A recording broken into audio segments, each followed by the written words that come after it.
I'm still transiting between like, confusion to being, because I wouldn't say I know exactly where I want to be, but I have some like business goals that I want to achieve. Love that. But like, how do you balance between like just being present versus letting go of like the control of an outcome and then still move in the direction? Like, I struggle with like, am I moving fast enough? Am I in the right track? Yeah. Right. How do I balance between going hard with the KPI that I've set versus like, okay, this is like the KPI or the direction I want to go to, and I'm just gonna let it be. Right. So it's very difficult to balance at this moment. Life is one big confusion, let's be honest, right? It's like, who are we? What do we want to do in the world? Like that changes all the time. Right. It's a fluid thing, right? It's not consistent. And it depends on the new experiences that you have, like going to another country or the people that you meet and the kind of life that you're leading will change all of that. So trust me when I say I absolutely agree with you that things can be confusing. And especially so when we start balancing that with, well, what's the next thing we can do? And how do we then balance that with what the world needs from us? Right? Because like you said, the world is the place where we need to survive, we need to be in, and we need to build our life in, right? And how do we balance that, capitalistic, I think, necessity of, making money, doing a job, but together with trying to pursue our passions. Right.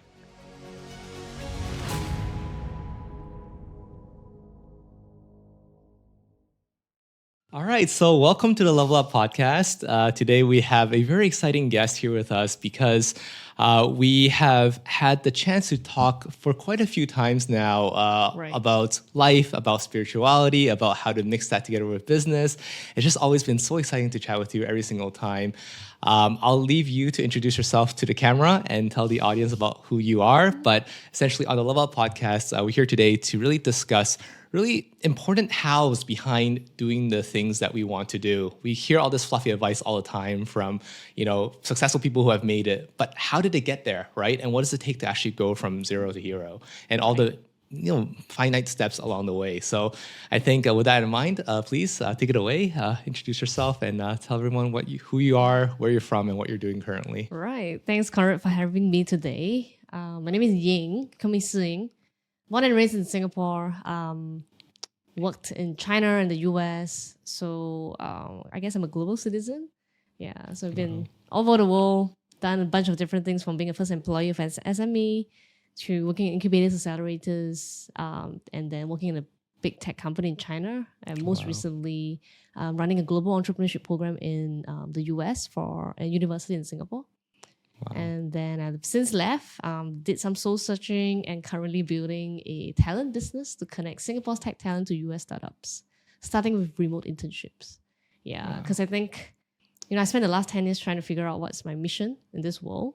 And I finally found something that I want to commit to, which is to continue building a bridge between Asia and the US to help more people have the opportunity to see a bigger world or see a different world and then come, hopefully go back to their home country or whichever community that they want to serve. And I guess bring value to the people around them. Yeah, so that's kind of where I am. Wow. Yeah.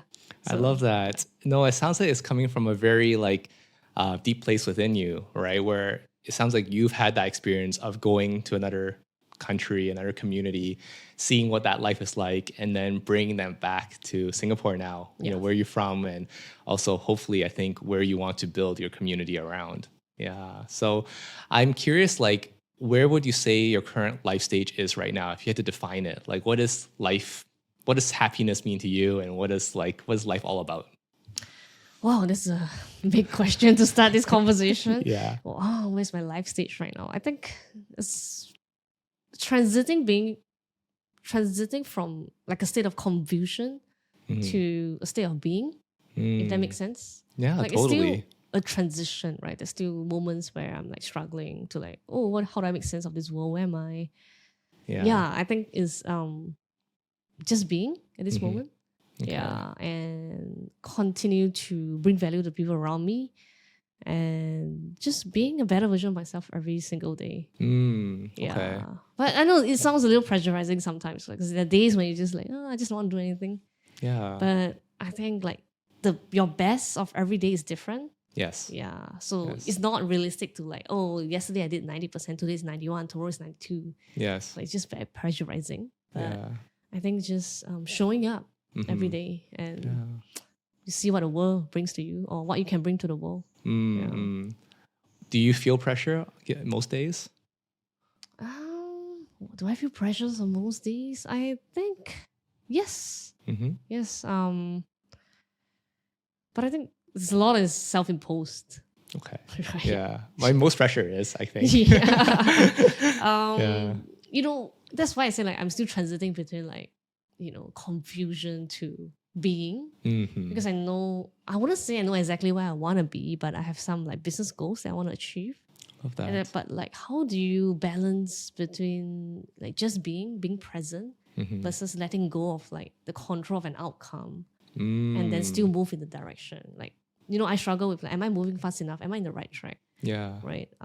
How do I balance between going hard with the KPI that I've set versus like, okay, this is like the KPI or the direction I want to go to, and I'm just gonna let it be. Right. So it's very difficult to balance at this moment. Yeah. Yeah. No, thanks so much for sharing that, because I think so many people can resonate with that, myself included, because it's so hard, right? Once we've kind of moving away from the state of confusion, because life is one big confusion, let's be honest, right? It's like, you know, who are we? What do we want to do in the world? Like that changes all the time. Right. It's a fluid thing, right? It's not consistent. And it depends on the new experiences that you have, like going to another country or the people that you meet and the kind of life that you're leading will change all of that. So trust me when I say I absolutely agree with you that things can be confusing. And especially so when we start balancing that with, well, what's the next thing we can do? And how do we then balance that with what the world needs from us? Right. Right? Because like you said, the world is the place where we need to survive, we need to be in, and we need to build our life in, right? And how do we balance that, you know, capitalistic, I think, necessity of, you know, making money, doing a job, but together with trying to pursue our passions. Right. Right. So I guess like for you, what would be your main thing that you're trying to solve today? Like, would you want to really be more clear-minded about who you are, like in terms of breaking through the confusion, or would you want to figure out how to balance this state of discovery, right, with how do you then make your mark in the world? Well, that's a very big question. Yeah, correct. You ask very big questions, tough questions. I think I've done a lot of, well, since 2019, when I came back from China, I think I've done a lot of self-work. Well, it is a lifelong process, right? It's not like, oh, I've done it for a day and I figure myself out. It's a continuous journey of discovery. Yeah. I think I'm at a stage where I am pretty okay. Or like I have decent amount of self-awareness, I hope. Yeah. Yeah. So I'm not so big on like, oh, I need to like continue searching inwards, but now it's more about like execution. Okay. Right. Like now that you have all these insights, how do you practice it? How do you like turn it into real action that actually improves your life? Yeah. Because, you know, this discovery process is more about like looking inwards, reflective. Yes. So when you have all this data and insights, it is equally important to like have insights and take actions. Yes. So for me now, it's like, okay, I think I'm moving away from the looking inwards. I'm like, okay, now I need to take action. The number one thing that I want to tackle in my life right now is actually being better at sales. Okay. I know that this sounds very technical. This is not a business podcast, by the way. Yeah.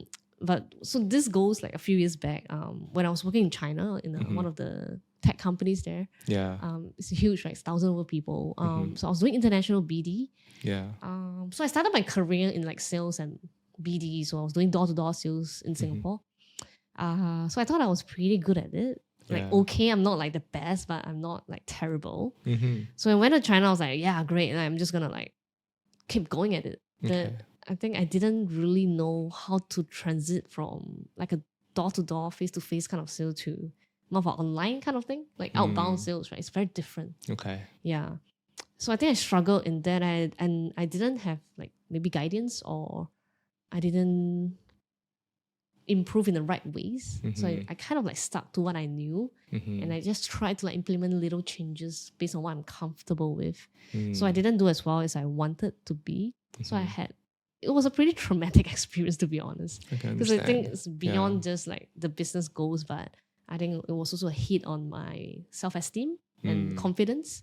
So I told myself that I will never want to do sales job again since 2019. And now that I'm doing my own business, it's all about sales. So now I think the biggest thing is about just facing your own fear. Okay. Like I've came to realize that the last few months of starting my business, I'm still running in circles, I feel. I see. Like, yes, I'm doing sales, but I'm still sticking to what I know. Okay. And I'm just trying to do every single thing to not do outbound sales. I get it. You get what I Okay. mean? Like, totally do. I'm more comfortable with closing face to face. So I'm like, I need to be physically close to my client. So I flew to the US, right? Okay, great. I mean, you have to be there, but do you have to be there all the time? Yeah. Right? Yeah. So, it's a lot of self-awareness and like acceptance that, okay, you know what? This is my biggest fear right now. Yeah. And I need to overcome that to level up. Yes. So it took me like the last 2 weeks to kind of come to realization, acceptance, and okay, I gotta take action. Yeah. So yeah. now, like, all right, I'm getting resources, talking to my tech sales friends, Yes. getting advice, and like crafting my strategies and implementing it. So that's where I am. Yeah. That's awesome.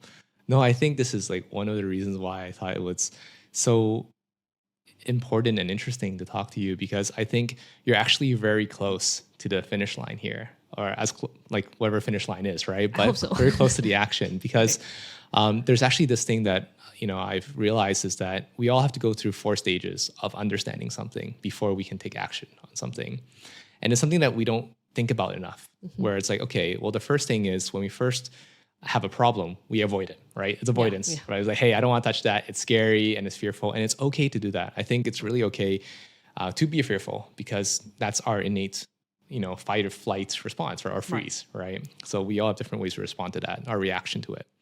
But then we start being aware, right? We're like, hey, you know what? How am I feeling around this? And I think that's what you've done already, right? You're like, hey, I have a fear around this. I am scared. It wasn't a great experience back in China. And again, thank you so much for sharing that. I think that's very, very open, and I really appreciate that. And then now you're trying to accept it. It's like, okay, well, that experience happened because of these different factors that went in. This could be different, right? I think we have to put it in our mind that acceptance also means that we have to accept that this situation may be different than what we previously experienced. Right. So the trauma that we experienced then could potentially be a different type of trauma, right? And we can learn something here. And then the action step is, okay, then learning from different people who are already doing this well, going to different places where they can give you the resources, actually doing the thing, right? That's all where action comes from, right? So I think like what I want to do with you here is really dive deeper into like, okay, what do you think sales is all about? What do you think outbound sales is all about? And what do you think you are doing, right? Versus what you're not doing. Okay. I think sales is no textbook answers here, but I think it's all about like how do you bring a product to the buyer and then making them make that purchase, right? So that's getting to them is one thing. Like the end of the day, they have to like sign and like pay you. Then that's when the sales is done. Yeah. And then so what are you doing sales? in that process? Let's say that's the overall, you go to a customer, you get them to sign something and they pay, sure. Right. But what's all the different stages of getting to that customer that because you say you know what the process is, you're just not doing it, right? So what is that process? I hope I know all the process. I mean, like based on my understanding, there's so many elements of it, right? Like before even getting to the person, there's so much like behind the scene work to be done. Like inbound marketing or outbound marketing, right? Sure. Like your website content, like how do you get people to come to you, SEO, SEM on your website. Wow, that's another thing. But if you just talk about like, I think what I've been trying to work on is outbound sales. Okay. Where we are actively going out to get the attention of people who are not looking in our way. Okay. Right. That's what that's how I see it. Right? Because inbound is like, all right, we are there, people are coming to us. Yeah. But outbound is like, all right, they're not looking here, but we need to, hey, we're here. Like, come buy from me, right? Yeah, of course. Yeah. Okay. So I think before we go too deep into that, why is inbound sales not a good solution for your business? Right now, I have like referrals from like previous network or people I work with. But I don't know if that's enough to scale or like to grow faster. I see. So you want to growth hack it basically with doing outbound. That's the goal. Like it's a two-pronged approach. Like we need to continue building the inbound and referrals. Like, Okay. I think referrals or warm intros are usually always better. Mm-hmm. But we're not getting the economies of scale at the moment. So Okay. it's enough to get started, but like how do we continue building this engine of growth? Okay. So I think that we need to like couple it with outbound sales. Right. Okay. I may be wrong. I don't know. Like if any of this audience want to give me any advice, please reach out to me, or I'll reach out to you. Yeah. No, I think, well, there's many ways we can go around this, Yeah. right? I think there's one future where we go, hey, are we doing enough for inbound, right? Is there more to Right. do there, right? And setting up the website, I'm sure you already have that, but doing blog posts, like how many things could we do around inbound to get Right. more eyeballs on you? Right. But then let's talk about outbound, because I think that is something you want to overcome, right? And I think that's a good thing that we want to overcome it. So what have we done for outbound, right? Outbound could be sending cold emails, right? Yeah. It could be putting an ad out on the Google ads, right? Yeah. It could be doing a lot of things. So what are you thinking about? Right. So basically, what I've done so far is we just basically we have our ICP, right? Mm-hmm. Ideal customer profile. And we have a few identities that we are testing, and then we get an email. I don't know if we need to get into the details of how we get the email, but I guess we all know how we get the emails. It's fine. I mean, like just describe what you are trying to do, Right. I think. And then we get their emails, and then Yeah. like we look through their website, and if they're hiring, what kind of roles. Okay. If they're not, then what is their business model about? And based on the candidates that we have on hand, how can I reverse pitch Okay. to them? Like instead of saying, hey, this is what we do, like, hey, look, I have this Yeah. candidate A whom we think might be good for you. This is what they're Nice. good at. Mm-hmm. If you want to look at the resume, ping us. Okay. So we're sending out like a lot of template, still pretty templated, I think. Yeah. Yeah, and the I guess the conversion rate is not that high in terms of like the reply rates. Okay. Or even if they're interested, they're like, oh, we may not be hiring right now, but we'll keep you in mind. But so we're not converting right now. How do you feel about the responses that you're getting? It's definitely not as high as what we want to be. Okay. Yeah, and I think, let's be real, right? We are in the recruitment business. Yeah. So as a founder, I'm sure everyone has received like, Infinite emails. especially on recruiting, like Yeah. from recruitment company, like, hey, we're great, we are always great. Every recruitment company is great, right? Yeah. Everyone is great when you send out. And they always say that they have the best candidate for you. Yeah, right? so we are Sure. just one of a million out there. So Okay. how can I personalize it? How can I Mm-hmm. really show value Okay. in what we're doing? Yeah. Um, Do you so enjoy that process of like trying to figure out how to tweak the message? I think I like talking to people and figuring like them as a person, Okay. but I find it really hard to translate into writing. I see. I think I may not be the best writer out there, Okay. but when I talk to someone, I can build a rapport very quickly. Okay. But I struggle to build the rapport in my writing. I get it. Okay. Yeah. So then, is there a way that we can use your amazing face-to-face people skills, right? Instead of having to send them an email, is there any way that you could do something that gets you face-to-face with these potential clients? I feel like I still need to write something to them to make them want to have a chat with me, Mm-hmm. right? So that's still that blockage, unless it's like a warm referral or I meet them Mm-hmm. personally, physically through an event or something like that. Right. So I think the layer of like the writing is still inevitable. Okay. Yeah. Okay. I see. So then, do you know what kind of events that someone who's hiring might be going to? Like, where does this ICP, right, live? Like, that's what I think Right. about usually when I'm trying to like Right. make a by chance meeting, right? Like a Yeah. So they're based in the US, where Okay. I'm currently in Singapore. So, Right. so I do like make trips up there, but I'm currently not able to be based there permanently. Okay. So there's this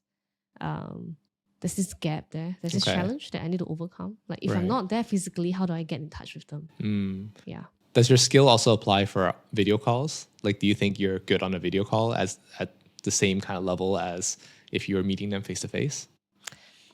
I would think so. Okay. Like definitely I think being face to face is always very different. Okay. Yeah. And I would say like maybe 80%. Okay. 80%. Still pretty good, right? 70-80%. Yeah, it's still not bad. That's great. Yeah. Okay. So face to face is ideal, obviously, right? Yeah. But even face to face, like how often can you find someone at the right event, the right customer profile? Maybe, right? Maybe some events will have that. Right, but let's just say that that's a bit more improbable. So then the next layer is potentially an online call, right? So then the question is, how do we get there? Yeah.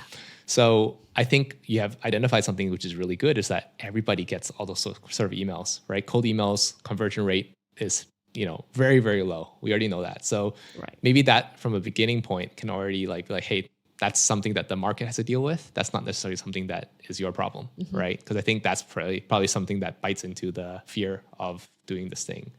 So then the quick question is, how else can you get someone to get on a call with you? Let's brainstorm that, right? Right. How else can we get someone on a call with you other than sending them a cold email, right? What are all the different ways that you might meet someone on a video call? Well, I guess the next easiest way is to get your friends to refer friends to you. Okay. Yeah. Okay. Yeah. So you're already doing that. So I don't think that's not something you are doing, right? Are you already getting Starting friends? to. Okay, starting to. What's been the blocker there to get friends to sell you? I think I just feel like I'm imposing them on them. Why are you imposing? Like, what is it? Why do you feel like it's imposing? It feels like I'm asking, like I usually struggle with like asking for help. Okay, Yeah. So I feel like I have to do everything by myself, we can understand that. Yeah, So that's why like I think it's a more mental thing than anything else. sure. Yeah. Okay. Yeah. But then, do you think you're doing something that's adding value to people? Is your company adding value? Their services? Definitely for sure. Okay. So then, if you're adding value, then do you think that perhaps your friends who are making that referral will actually be adding value as well to their friends, right? Yeah, There's a yeah. chance that that might happen, that you're helping them add value. Definitely. Okay. So then if you think from that perspective, is it necessarily something that you are, I guess, imposing on someone, or rather, could we reframe this to be like, you might be helping them actually? Yeah, definitely. I think it's just all in the mind. Like I just Okay. felt like it felt bad that I need to ask someone. Okay. And I think also maybe it's a mindset thing where if I keep asking for referral, does it mean it's a sustainable business model? Or is this a good strategy, right? Like Okay. how much network can you really rely on? Can I really build a business out of just my network right now? Maybe it's a yes, I don't know. Well, But I how many think- clients do you need, right? Yeah. I mean, this is a real question, right? How many clients do you need? How many clients do I need? Yeah, let's say this quarter. Oh, I think like this quarter, there'll be about 20, 30. Okay, 20, 30 clients, right? How many friends would you say you have that may have opportunity to connect you with someone? Wow, quite a number of friends. Okay, that's good. That's a great start. Yeah. Maybe like 4 to 5 solid ones. Okay, Yeah. 4 to 5. And then they would have maybe a network of Maybe 2 4 to to 3, 5. 4 to yeah. 5 again, 2 right? to 3, yeah. Yeah, okay. Let's just say 2 to 3, keep it simple, right? So potentially even within your current network, you will hit your quarter's KPI, Yeah. right? Yeah. Okay. So does it matter that it might not scale to hundreds, 200,000 clients? Like, are you looking for that right now, or are you looking just to hit your first 40 clients? We're just looking to hit the first 40, 50 clients. Okay. Yeah. Right. So then I guess the next question is that, like, when you reached out to them, did they have any response that made you feel like you were imposing on them? Actually, no, most of them are like super happy to like do a warm referral or Okay. intros. That's So I was like, lovely. oh, okay. That's awesome. It's all in my head then. Yeah. Okay. Look, but in your head is still important, right? I think something I say often is your perception is your reality, right? And that's really important. I don't want at any point to diminish what you're thinking in your head. I think that's a very toxic productivity, advice out there where it's like, hey, you know what you're thinking isn't real. Ignore it. I don't want to do that. I think it's real. It's real to you, and it's real to me too because it's real to you. So let's talk about that, right? Because I think ultimately, if we still feel like we're intruding and we are making someone's life more difficult, because that's what intrusion means, right? We're making someone's life more difficult. If we believe that, I think we should definitely try to explore that a bit more now. Right. So where do you feel that? Like when you are about to text someone, hey, can you refer me? What do you feel? What are the feelings? Let's talk about that. What are the feelings? I think I'm afraid that they'll think that I'm kind of using the relationship, Okay. like Okay. transactional or just, I think the main fear is like, I don't want them to think that I'm just capitalizing or monetizing the relationship. Okay. Yeah. Yeah. Does it worry you when you think people might think about you that way? Yeah, because I value the friendship. Mm-hmm. Yeah. And I don't know, asking for referrals has always been it has been difficult for me. I Yeah. get it. No, it's okay. I think that's natural, right? I think a Yeah. lot of us struggle to ask for help from people, even though we might know that, they can help, even though we know that they want to help. We still feel like, hey, is it the right time to ask? I think now that we're talking about it, verbalizing, I think another layer of fear is, what if the business don't work out and Okay. they did a referral and like, would they trust me again? Okay. Right. Like, what if I move on to something else and I need to ask for help again? I don't know. Okay. Or like they'll be like, oh, what are you doing now? Like, are you still doing that? Like, Mhm. would they lose trust in me? Mm. Yeah. So there's a lot of like, I don't know, maybe it's just my own fear projecting on other people. Which is fine, right? So let me ask you, like, have your friends changed businesses in the past? Have you had founder friends that changed Yeah. businesses? Yeah. How do you think about that? It's like, great. Like, do what you need to, right? Yeah. Yeah. And would you support their future endeavors as well? Yeah. Okay. Do you think your friends care about you in a similar way that you would care about them? Definitely. Yeah. Okay. So is it possible that they might also be very supportive of your change in business if it does happen? Right. Yeah. I guess I think Okay. definitely it's just sometimes being a Virgo, I overthink. No. I mean, I think it's okay, right? It's always like, I mean, we always expect the worst, right? I think that's always the case. I think, again, it's perfectly normal. I think Yeah. this is something I want to always make sure it's communicated. Like, it's perfectly normal to feel this way, right? Because we don't know, right? And we protect our relationships. We want to make sure that we aren't being misunderstood, right? And I think specifically so, it comes from a place where you, and correct me if I'm wrong, right? It seems like you really dislike transactional kind of relationships. Like you, and tell me more about that relationship you have with transactional kind of concepts, right? Right. Yeah, that's a good catch. Correct. Transactional. To be completely honest, I think there's always an element of transaction in every relationship, right? Because there's always something that you need or you want or you might need. Yeah. It's just like, what's the percentage of it, and then like Right. how do you portray it? Yeah. Yeah. So what's the ideal percentage? Oh, I mean, if you use the Pareto principle, I guess 80-20. Okay. No, I just think that no one is fully altruistic. Okay. Yeah. Of course. So there's always an element of transaction stuff involved. But I think most importantly is like how you make someone feel. Right? Do you always only take? Do you also give? Yeah. Right? So I think like if there's a mutual thing, you're supporting each other in different stage of your life or at different elements of it. Yeah. It's not like a 1+1 = 2, right? It's not like, oh, I course. help you with this and I expect like a similar value back. Right. Of course. Yeah, it's not that, but like, are we helping each other when we need it? Okay. Yeah. And then are we giving forward? Yeah.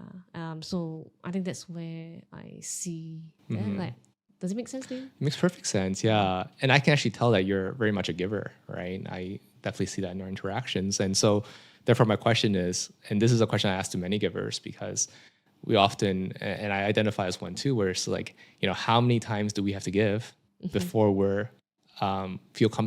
we feel comfortable enough to take one time? Right. So how many times do you have to give before you feel comfortable?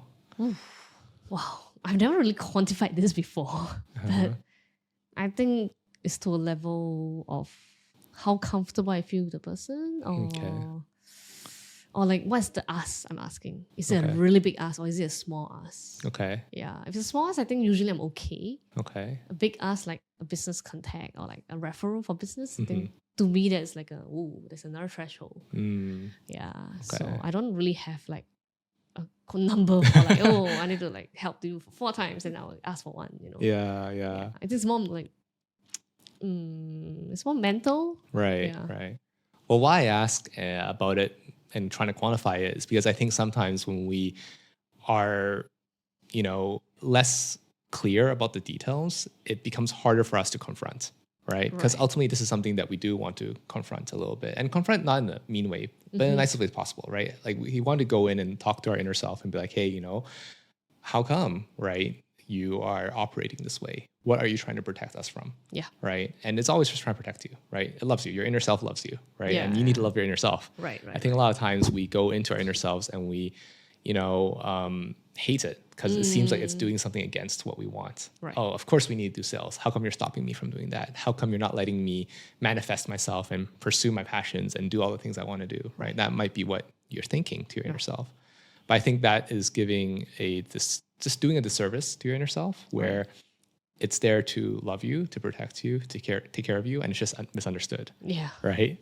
And just as much we don't want to be misunderstood by other people, right? In the sense like I don't want to be labeled as someone who's transactional. I don't want to be known as someone who is asking them for help, only when I need it, and et cetera, et cetera. Anything that we're thinking about in that vein. In the same way, we also don't want to be misunderstanding our inner self on that as well. Yeah. Yeah. There's a lot of unpacking, right? Like a lot of givers usually, I'm not generalizing, I'm just speaking for myself. I guess a lot of givers have like issues of self-love, or at least for me, I think it's not that I don't love myself. I think I don't love myself enough. Yeah. Okay. And there's this fear of like, I don't want to be a burden to anyone. Mm-hmm. Yeah. That's why asking for help has always been hard. Okay. And I guess I always felt like, if you grow up hyper independent, you usually grow up to have some issues asking for help. Of course. Yeah. So I think that's where I am in terms of like, Yeah. Okay. And then I think a lot of times givers are also kind of giving for some sort of self-validation. Okay. Yeah, to feel like, I'm worthy of something because I'm able to give, right? Okay. Yeah, so it's a lot of like unpacking about yourself. Yeah. Sure. And again, I love that you're so open and honest about it. I think that's a great step because, as always, you don't get to move forward unless you actually identify the problem, right? Or at least the situation, not a problem per se. Yeah. And I think, like you say, you don't love yourself enough, right? So what is enough? Let's try to define that. Maybe just being more forgiving on myself. Mm-hmm. Yeah, I think I'm pretty harsh on myself. Okay. Yeah, like I feel like I've never enough. And I find it very hard to receive compliments from people. Yeah, I mean, of course, it feels good, right? But you're like, really? You're like, Okay. You don't really want to take it, but you like it. You like, right? But being more gentle on myself. Okay. And that, I guess, just growing up, I just had a lot of like expectation. And if I don't hit like, my goals for myself, I'm like, you're not worthy, you're not good enough, right? And then once you have hit certain goals, you're like, okay, what's next? Like, okay, you can be better. Okay. You can always be better. Of course. I've never like, good job. Let's take a break. I understand. Because I feel like I'm always chasing. Yeah. So do you compliment yourself? Not really. Okay. Can we compliment yourself right now? Like, what's a compliment you can give yourself for something you did this month? Ooh, something I've done this month. Yeah. There's a lot of, I think, wow, that's difficult. A couple of things that came to my mind. There's a lot of things. I think we recently managed to place a student in the US. That's awesome. That's our first like success case. And I think like, wow, it proves that what we want to do is possible. Okay. And it's a life-changing experience for her, for our student. Okay. And she's super grateful. Every time we meet, she's like, I would never have this experience without you. Yeah. And then that makes me feel like, wow, this mission that I'm on, I mean, it's not anything lofty, but I felt like to be able to help someone else or to build this bridge, to help someone else expand their horizon. Yeah. It's very meaningful. It's something that I think money can't buy, this feeling. Okay. Yeah. I mean, it's good to like earn money out of it, right? Yeah. Like, let's be honest, right? Sure. Yeah. I mean, the best is everything, right? Passion, Yeah. purpose, money, everything comes together. So there's so many things I'm very grateful for this month, right? Like for myself, like back to myself, right? Like spending time with my family, Okay. my niece and nephew. I just brought them to Sentosa, like the beach, Lovely.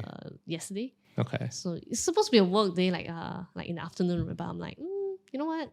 Let's just take some time off for the family. Like, why do you work so hard for? Like, just because you want to provide a better life for your family. Right. But what's the point of me working so hard if I don't spend time with them? Of course. Yeah. So I think I want to like compliment myself for that. Okay, that's Yeah. awesome. And yeah, in general, just I guess showing up for as many friends as I can. I know that maybe I miss out on some friends, but I guess Okay. as much as I can, yes, I do. Yeah. Okay. Yeah. I love that. So I think these are all amazing things to compliment yourself on, right? One thing I noticed was that it seems like as you say those things, you're still very much focused on what it means for them. So let's ask one more deeper question here. It's like, okay, Right. the compliments that you've said for yourself, what does it mean about you? Oh, okay. What does it mean about me? Yes. Yeah, I think it's back to like this giver mentality, right? Like I'm able to give Okay. value to people. Then that's Okay. where I derive value for myself. Okay. They're still very outwards, I think. Okay. Yeah. Okay. So let's take a step more, right? And every step is like a bit more. We're unpacking a little bit, right? Which is the next step is, okay, what does it say about you as a person, right? Are you a good person, right? Are you a kind person? Are you a helpful person, right? Let's use some adjectives to help you kind of define that. I was finding it so hard to compliment myself. I like to find a good adjective. That's a tough one. I don't know if I'm a good person though. Like, I think everyone has like a good side and a bad side. Sure. It's just a percentage of it. I think I'm a generally pretty decent person. I hope. Okay. Yeah, like my friends, please tell me. Yeah. Kind. I think I'm pretty empathetic. I think. I hope. Yeah. Okay. And the recent examples, you used 3, right? You got someone to be placed in an organization. That's awesome. What does that say about you as a person? What does it say as me? I am. What's that word? Oh, I lost that word. What does it say about me as a person?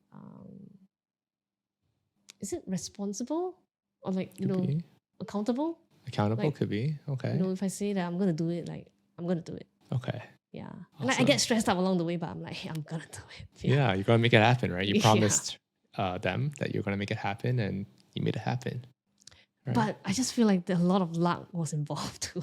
Yeah. Sure, everything has luck, right? The world is run on luck, certainly, right? So yes, like how do you like? What's that word to describe this? Like responsible? Well, I mean, you can use many words. We can use all the words, actually. It's up to you. I don't know. Like, I don't think that's the best word to capture it, but yeah, that's the thing, the message that I want to bring out. Yeah. Okay. And then you brought your family out to Sentosa. Yeah. What does that say about you? That I am, I don't know, someone who values family. Okay. Is there another word for that? I don't know. Is there another word for that? Would you use the word loving? Loving? I guess. Yeah, loving. I hope. Okay. You hope? I can be... I don't know when I can use the word loving because I am very obvious to people that I don't vibe with or I don't like. I'll be like, I don't show much emotions for them. Okay. Like I'm very like extreme in that sense. Sure. Like if I want to be loving, I can be extremely loving. Okay. But if you step on my toes, I'll be like, get out my way. Right. Which is good. I think that's good. That's you drawing your boundaries, right? Yeah. Right. It doesn't, just because you have one character trait doesn't mean you got to apply it to everyone. Not everyone is deserving necessarily of you operating that way. Okay. Right. Okay. Yeah. So you're responsible, accountable, loving, right? What's another one that you can add on? So weird to compliment yourself. It's okay. We try. I think kind. I hope. Okay. Kind. Yeah. Okay. Who has to validate you before you can say all these things about yourself? Like, do you think about like how many people have to say something before you believe it? I think so. Yeah, I see it that way. Yeah. Okay. But how many? Let's say, give me a number. Like 2 or 3. Okay, if 2 or 3 people say something, like the same thing. The same thing. Like around the same thing, they'll be like, oh, okay, then that makes something. Right? Okay. Okay. Because like, I mean, we can be delusional about who we think we are. Sure. But when someone else who has like constant or who has interacted with you says the same thing, I think when you have like, it's like when you're doing customer discovery, when a group of people say a common thing a few times, then that means you're onto something, right? Sure. I mean, that's how I see it. Yeah, absolutely. Have you had the experience though where more than 2 or 3 people have told you something, but you didn't believe it anyway? There were. Okay. Yeah. So it also happens where other people say something and you might not believe it, right? Yeah, it takes some time. Sometimes it takes me time to like accept it and Okay. to kind of process it. Okay. Yeah. So what is that process? Like ultimately, how do you come to terms with you being like, okay, maybe I do believe that that's something that I am good at or I do well? Yeah, that's another tough question. I think there's a lot of processing, like Okay. looking inwards. So Okay. I do a lot of like morning journals, and I Love started that. meditating consistently for a year. That's awesome. I think like having clarity. I think a lot of people think that I meditate. I used to think that meditation is because I want to like use meditation to clear or to figure things out. But the thing is, when you're meditating, you're not thinking about anything. But it's the clarity that gives your mind space to make sense of things. Yeah. So I think like there's no straight answer to that question. Like how do I process? It's really about just slowing down, taking a step back, making space for yourself to process information. Okay. Yeah, because every day we're bombarded by information, but it just flies through your head. Right. You have no time to like process it. Yeah. Yeah, and I think one thing that I saw that really a few years ago that really stuck with me was someone, I can't remember where I saw it. Someone said that if you don't eat poisonous food, like you don't put poison in your body, why do you put poisonous thoughts in your head? Okay, I like that. And I was like, holy crap, like we put poisonous thoughts in our head all day, like every day. Yeah. And then that really got me thinking like I need to like protect my head space. Yes, absolutely. I need to like have a filtering system, right? Yeah. I need to make sure that I have like a strong mental mind or like a mental capacity or something like that to process things. Okay. And not just process good things, but also process like difficult, tough things, right? We have difficult emotions every day as well. Yeah. But we can't only like, I just want to be happy every day. Of course not. So there's no straightforward answer to that questions, but I hope that helps. Yeah. Well, I mean, it seems to me that what you're saying is that meditation for you is like a filter, right? It's filtering the things that are happening in your day, helping you clear up and think clearer on different things that you're trying to process. Would you say that's what's going on? I wouldn't say meditation itself is a filter. It's like a means to help me filter. Okay. Yeah. Okay, that's a cool distinction. What does that what does that mean to you? Like what the means versus the filter? What does that mean?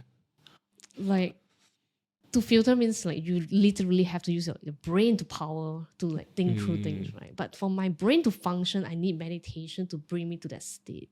So meditation is the tool to get there. Yeah. But your brain does the work. Yes. I love it. That's what I think. I mean, the different interpretation. No, I love that. Yeah. I think that's absolutely great. Yeah. Right. And then so when you're in this mind space, right? Obviously you're thinking about nothing, right? But when you come out of it, what is the feeling that you have?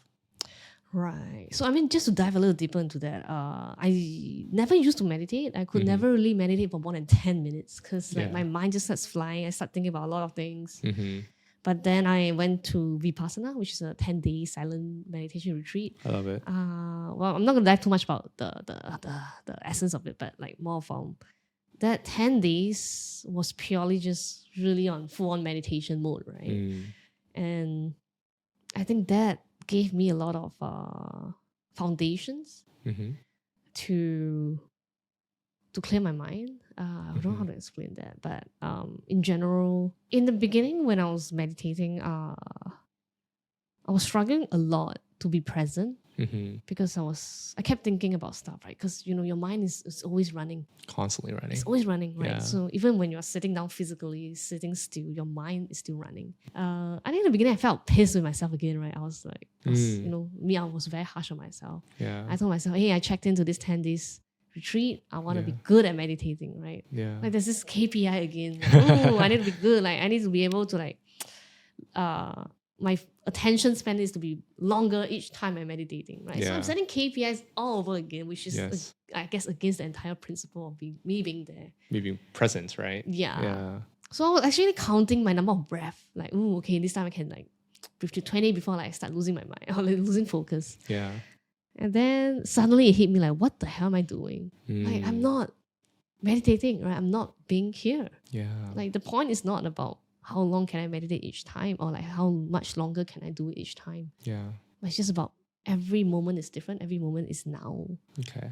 Yeah. So in the beginning, I think I walk away feeling frustrated with myself Okay. because I'm like, I'm not doing it well. Yeah. But The right now, way, so to speak. but Yeah. now I think as long as I get one good moment, I'm like, okay, I'm good. I'm happy. Okay. Yeah. Yeah. And I feel, of course, like not every day is the same, right? There are days Mm-hmm. where you don't focus as much or Yeah. you lose focus easily. Mm-hmm. But in general, I just walk away every morning after my meditation feeling like everything is gonna be okay somehow. Okay. I like Somehow, that. I hope. Like, I mean, sometimes that moment lasts for only that moment, right? And then when you go back life to work, you're comes- like, oh yeah. shit, you know what's going on? Like, oh my gosh. Right. But at least for one moment, Mm-hmm. you are present. Okay. Yeah. And that sometimes that moment, that one moment a day, that split second of moment comes you out for the entire day. Okay. Yeah. Yeah. The times when it does carry the whole day, like, do you notice how that happens? Like, what causes it to be consistent throughout the day, that moment of clarity? You know, I think it takes a lot to have a good day. Okay. It doesn't just happen, right? Yeah. I think a lot of sometimes I think before I was enlightened, I'm not enlightened, but before I had all this like more clarity or Sure. insights, Yeah. I felt like, oh, you just kind of need to just do it, Mm-hmm. right? Don't think too much, just do it. But the thing is, Okay. to be able to just do it, you Mhm. have to set the setting. Yeah. You have to like prime your environment. Okay. So to have a good day, I think it starts. You know, IKEA had this ad that tomorrow starts tonight. Oh, okay. Interesting. I love that. Like Oh. it's stuck to me. I'm like, I oh my love god, it. it's brilliant. Like Yeah. tomorrow starts tonight. Mm. So I think a good day happens when it happens all the way from the night before, where Okay. you know I have like a peaceful night. Like Okay. okay, I've done my daily review. I've set my day for like okay, what am I gonna do? What are top 3 things I need to do tomorrow? Okay. And how exactly am I gonna do it? Listing down every step. Okay. So a good day is like, okay, when I wake up after my meditation, blah, blah, blah, everything, I knew Yeah. exactly what I need to do and I Mm. don't have to think. Yes. Because the moment you think, you're like, your mind goes everywhere and you start Yes. like, oh no, I hate doing this. When you start having emotions, you start having like, I don't want to do this. How can I avoid doing this? Okay. Yeah, but like, if I have everything listed down, yes, of course, there are moments where like, oh shit, I really hate doing this. But Okay. it's there. So I'm like, okay, just do it. I understand. Yeah, so like Okay. I guess having a good day means I don't have to think too much actually. Mm-mm. Yeah. I think it's different from everyone, right? But at No, least for I me, definitely understand. for me, this has been it. But Mhm. maybe eventually I will have a different like good day. I don't know. Yeah, I love that you're open to that, by the way. I Yeah. think that's great because you kind of show that you have defined what works for you right now. This is a system that works for you, right? Yeah. Thinking less. Yeah, not thinking. Or pre-thinking like the night before so that you don't have to think so much later on, Yeah. right? And I think that's good, right? Because you're recognizing that that's one way you can get through your day, right? You already processed all of it. You just need to execute, and not think too much because once you get into your head, as you say, like many things can throw you off track. Right. So I think what's really good and something for us to explore and for you to discover as well more on your own as well is that how come you're not okay being with your thoughts, right? What comes out in your thoughts the most in that process where it's like, okay, is it self-doubt? Is it anxiety? Right. Is it things that you tell yourself that I'm not good enough? Or even when you do something well, you say, I hope it's okay, right? Right. Because those are things that I'm hearing. And again, with the most absolute, care, right, is that I think these are things that haunt you, right? That bother you a lot throughout the day. And the only way that you can go through it is if you shut it out.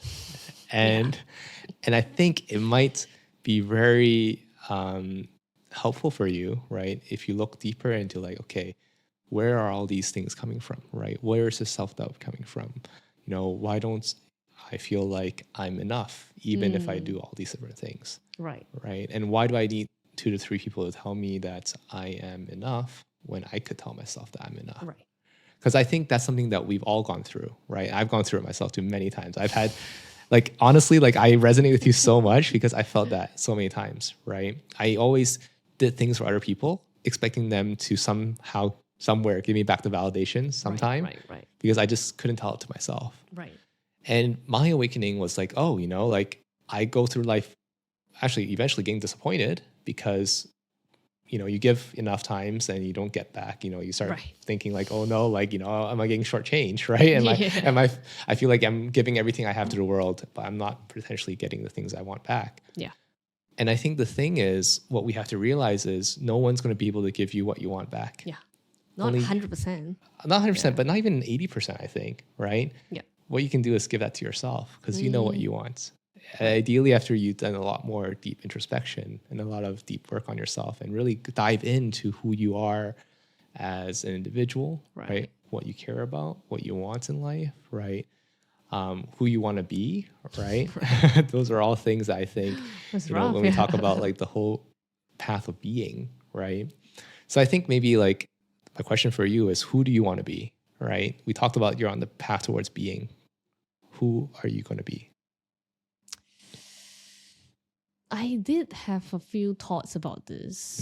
Mm-hmm. I think there's nothing too lofty, to be very honest. I think two biggest thing that I think I still resonate with.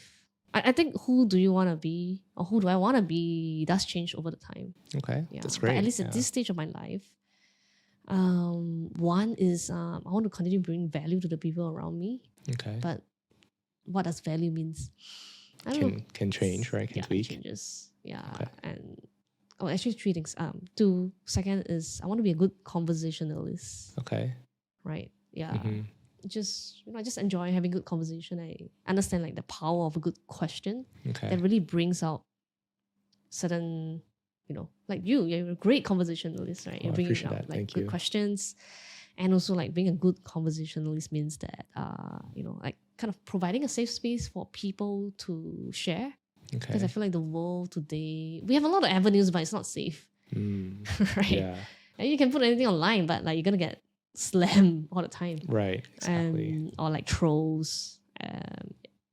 Yeah, I just feel like there's not enough safe space for people to share their concerns Mm-hmm. or just share happiness in general, right? Even sharing happiness is difficult nowadays. Like they're gonna be haters, like a lot of jealousy and stuff. Yeah. Sure. So just like creating that safe space. Mm. But I see that as like converting as, I don't know, maybe it's not being a conversationalist, but being someone who creates a safe space. I love that. I don't know. I think so. I don't really have a distinction for that at the moment. Okay. Yeah, just creating a safe space for people to I connect. think that's lovely. And then third is just being the best version of myself. Okay. But though it comes with good intention, but I think sometimes it's pressurizing as well. Okay. Yeah. Why is it because pressurizing? I think it comes from a little bit of that. Like I'm never enough. Okay. Okay. Yeah. So this is really good, actually. This part is like really interesting. It's like, okay, let's say that you're on a journey to be your best self, right? Yeah. And as you say it, like obviously there is no end goal to being your best self, right? Yeah. You say creating safe spaces, creating one safe space, 10 safe spaces, a million safe spaces, Yeah. like it's an infinite number. There is an Right, infinite goal here, which is okay. I like infinite games. Infinite games are good because that means that we can continuously progress and continuously push ourselves to be the best person we can be. And I think that's super important, right? So, but the question is, how do you not feel down about yourself on the journey? Because Right. if you know that the goal is infinite and you know that you're never going to be infinitely good, right? How do you not feel like shit on the way there? So that's super important, right? So I think the beauty of it is, and the way I define it for myself, and I would love to hear your thoughts on it too, because I think this can be eye-opening, is that what we strive to do is just get an opportunity every day to pursue our best self, right? Similar to how you discussed before, where you say every day you have your KPI, so to speak, right? You're going to do this one thing and one thing, right? Right. It might be interesting for you to also set one is like, how am I going to be my best self today? And as long as you had an opportunity to practice it, you might not even have done it. You might not even be successful with that on that day. But the fact that you got a chance to pursue your best self, I think is already the beautiful gift you can give yourself. It's already happiness. Right. I mean, that's a very powerful mindset shift though. Like, having the, like, I think we're just really, like, us sitting here talking about higher self and who do I want to become. Yeah. It's a privilege. It is. Right. Me being 100%. able to like run this business, no matter how tough it is, it's a privilege because we get to choose, or I get to choose. I wake up every day, I choose to want to pursue this dream. Yes. But there's not everyone has Sure. the fortune or like the luxury to do that. Yeah. Yeah. So That's a powerful shift for sure. Yeah. And I think to add on to that, like I think the most powerful part of this is recognizing that doing your best is good enough, right? Just waking up and showing up Yeah. is Yeah. doing your best, right? And I think again, to that degree, we can always say that, oh, I think my best is doing 10 things versus 9 things and so on and so forth. And I think that's easily a mindset we can get into. But what I find that's super loving and caring to myself is recognizing that no, my best was doing 9 things that day. You know what? Hell, my best was doing 0 things today, right? Because that's my best. That's all I could have done today. Yeah. Right. Yeah. And that's okay to accept that. And I think that's a really big step to loving yourself, right? And I think a lot of the journey that we try for in doing inner work is to find that place where we're like, hey, I understand more now what I'm doing and why I do the things I do.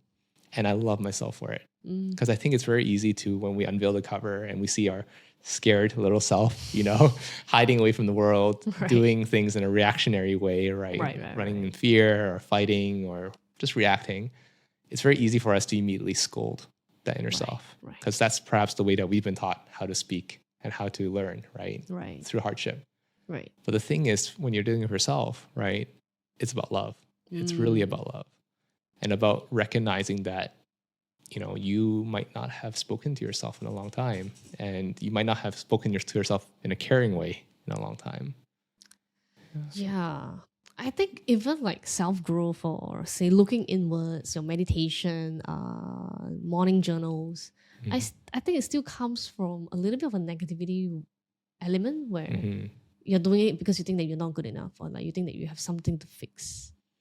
Interesting. Okay. Like it still comes from like, oh, you have to fix certain things. It's still a little harsh on yourself. When does it change from fix to improve?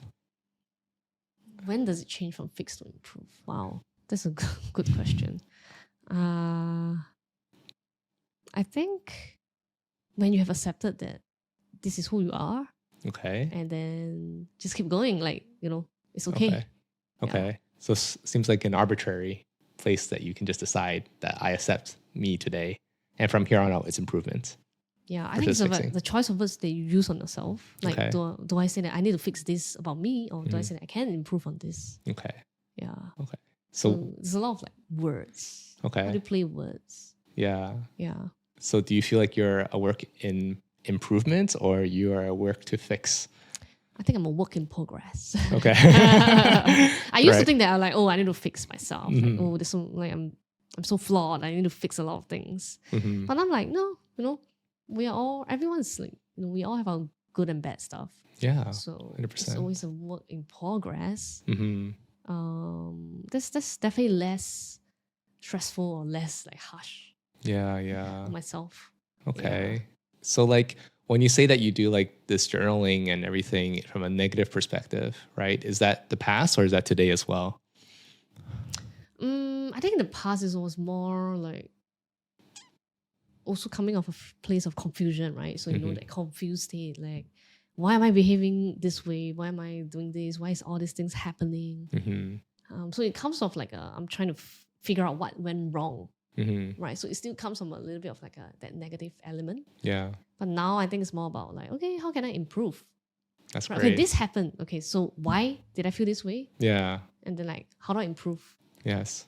So I think that's a subtle shift, but a powerful shift there. Yeah, I think super important, right? You've accepted where you are, right? I think that's what we said even at the beginning of this conversation, right? I think the really good thing about you is that you've accepted, right? As much as you could, right? I think there's only so much we can at a certain point, right? Like there's still all the things that we would love to improve and love to change. Right. But we've seen that like, hey, you know what?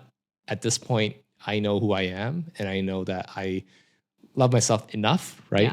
Yeah. There's more to love like we've discussed already. And I think definitely do look into that. I think that might help you a lot.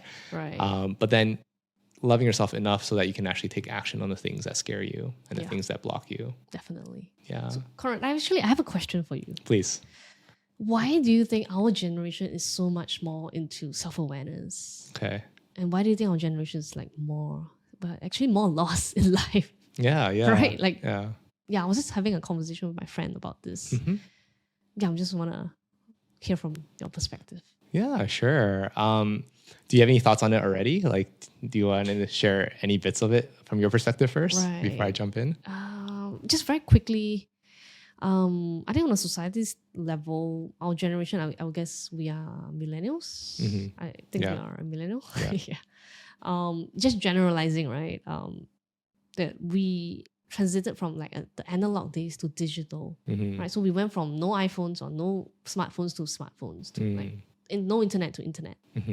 And then like we are kind of sandwiched between the boomers and the Gen Zs. Okay. And then even at the workplace right now, we are like, oh, we have to manage upwards and we have to manage downwards. So we're kind of like, it feels like our identity is blurred on a society level. Okay. Okay, I don't know if I'm making sense. Yeah. But I get it. it just feels like our role is here to kind of breach. So like, where do we really stand? Like, what exactly are we here for? Yeah. You know, because like the boomers are like, oh, you know, we grew up in a generation where we had to survive, right? And the Gen Z is like, oh, we grew up in a generation like I'm here for myself. Yeah. Okay, I'm generalizing, but No, it's fine. yeah. I think it's okay. But like yeah. millennials were like, we are here to witness the transformation of the world. The era. So where yeah. do we stand? And then Yeah. like as we grew up, like we saw all these changes, right? And I think it does affect like how we see the world as well. Yeah. Because like we see that change. Like this, I don't know how to explain that. Like Yeah. So I think that's, I mean, on a societal level, that's how I feel.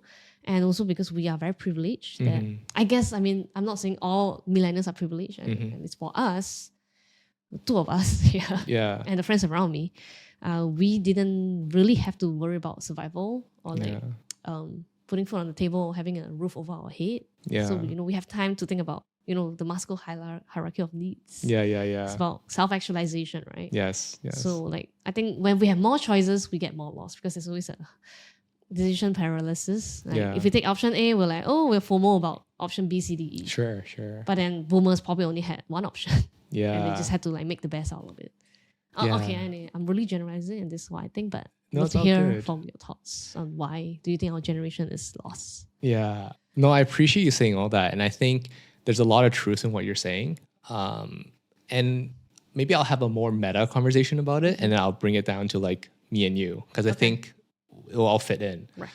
So like one thing that I was thinking a lot about in the last decade was, you know, like you said, why do we do the things that we do and why are we so damn lost, right? Like it seems like there's so many decisions to make and so many wrong choices, so to speak. It's not clear to me. It wasn't ever clear to me, like what is the right path to take, where I should go. And the thing is, school doesn't teach you. You're not equipped to figure yourself out, understand yourself, love yourself. These are all things that are very foreign concepts.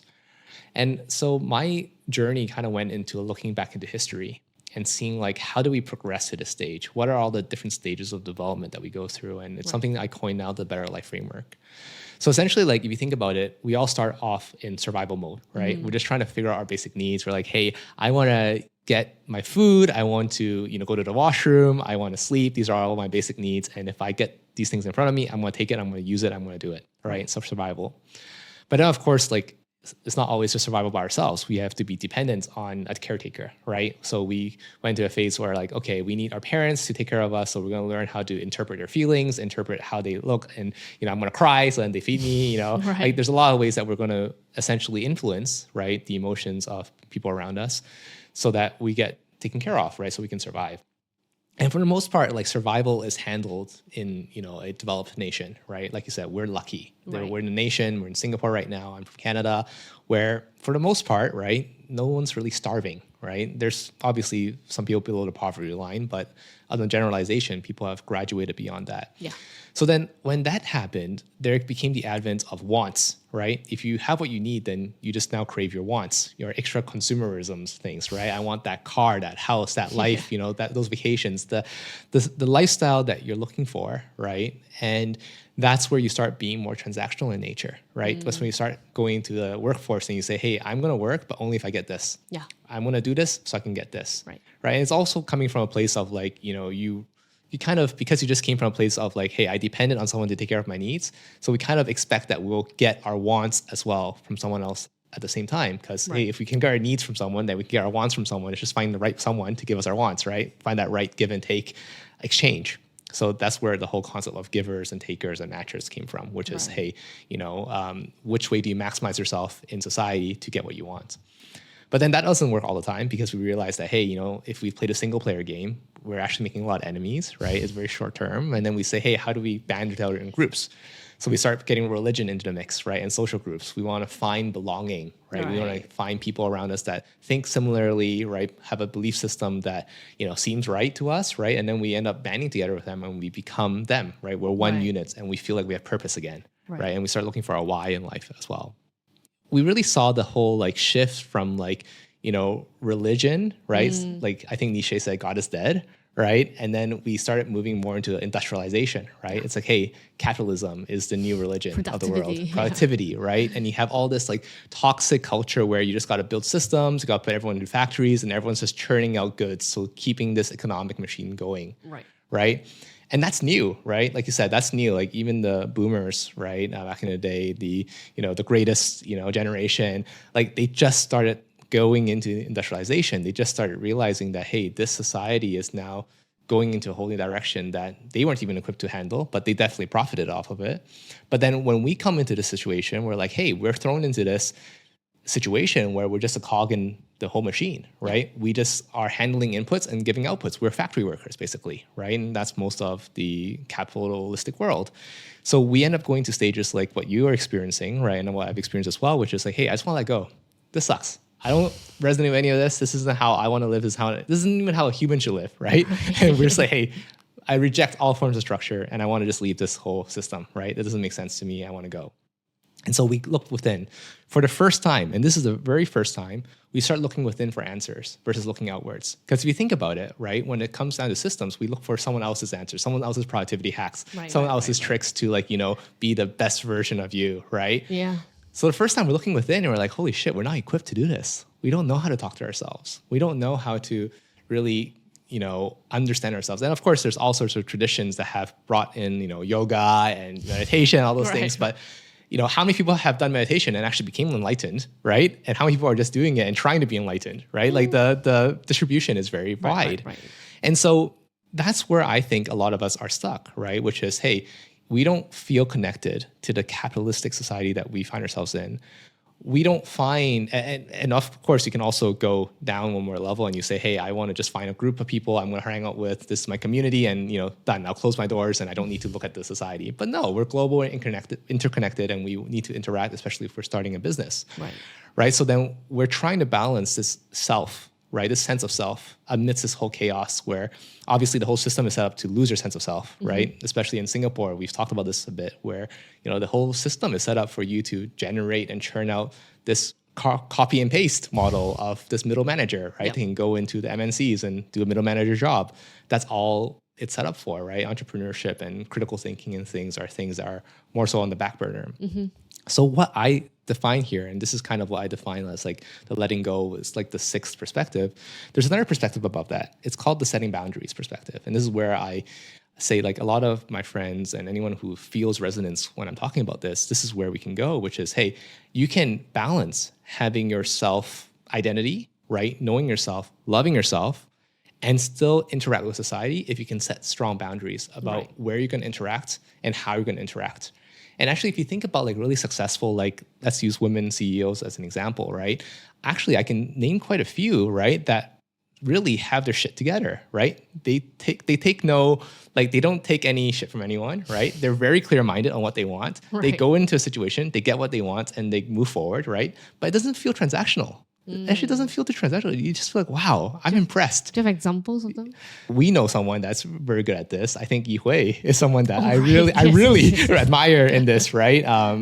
I guess the viewers won't know, but one of our female founder friends, very, very boss, Boss energy, right? And I respect that, right? And the thing is, you don't ever interpret the way that they come at a situation as a transaction. No, it's just like they have really good clarity about what they need from the situation. And hell, if I give them what they need, they're going to make sure something good is going to happen, right? And I don't need to worry about it, right? So that's the kind of situation I think a lot of people can move towards, right? Which is, hey, how do you balance yourself? You understand yourself to a high degree. You know what you need to get to say and to do to get what you want from the world. And then you can set those boundaries so that you can live the life that you want. Right. Right.